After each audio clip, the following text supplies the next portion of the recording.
Good morning, happy morning. எல்லாரும் சாமி கும்பிட்டீங்களா? நானும் கும்பிட்டேன். என்ன லஞ்ச் பாக்ஸ்னு பார்க்கலாம் வாங்க.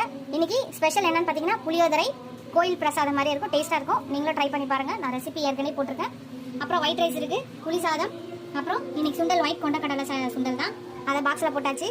சின்ன பையனுக்கு பாக்ஸ் போட்டாச்சு, பெரிய பையனுக்கு போட்டாச்சு, சுண்டல் போட்டாச்சு. அப்புறம் இன்னைக்கு மார்னிங் பிரேக்ஃபாஸ்ட் என்னன்னு பார்த்தீங்கன்னா சப்பாத்தி. அப்புறம் தொட்டுக்க பார்த்தீங்கன்னா 1 பார் சென்னா குருமா தான் பண்ணியிருக்கேன். ரெசிபி இருக்குது, போடுறேன், ட்ரை பண்ணுங்கள். ஈஸியான லஞ்ச் பாக்ஸ் ரெசிபி. எதுக்கு வேணாலும் சைட் டிஷ்ஷாக தொட்டுக்கலாம். இட்லி, தோசை, சப்பாத்தி, ரைஸ்க்கு, பிரிஞ்சி சாதம் எதுக்கு வேணாலும் செய்யலாம். சப்பாத்தி இதுதான் இன்னைக்கு எங்கள் வீட்டு தொட்டுக்க. பார்த்தீங்கன்னா வத்தல் இருக்குது, வத்தலும் பேக் பண்ணியிருக்கேன். ஃப்ரெண்ட்ஸ், இன்னைக்கு ட்ரிங்க் என்னன்னு பார்த்தீங்கன்னா மேங்கோ ஃப்ளேவரில் தான் மில்க் ஷேக் பண்ணியிருக்கேன். அதையும் பாக்ஸ் டப்பாவில் ஊற்றியாச்சு. இது இருக்குது இன்னொரு சொம்பில். இதுதான் இன்னைக்கு எங்கள் வீட்டோட morning breakfast and lunch menu. உங்கள் வீட்டில் என்னன்னு சொல்லுங்கள். இந்த வீடியோ உங்களுக்கு பிடிச்சா லைக் பண்ணுங்கள், ஷேர் பண்ணுங்கள், கமெண்ட் பண்ணுங்கள். ஃபர்ஸ்ட் டைம் இப்போ தான் பார்க்குறீங்கன்னா சப்ஸ்கிரைப் பண்ணிட்டு பாருங்கள். ஃபுல் வீடியோ பாருங்கள். உங்கள் ஃப்ரெண்ட்ஸ்க்கு என்ன சேனல் ஷேர் பண்ணி சப்ஸ்கிரைப் பண்ண சொல்லுங்கள். சப்ஸ்கிரைப் பண்ணாமல் இருந்தீங்கன்னா சப்ஸ்கிரைப் பண்ணிட்டு என் சேனலை பாருங்கள். இதோட அடுத்த வீடியோவில்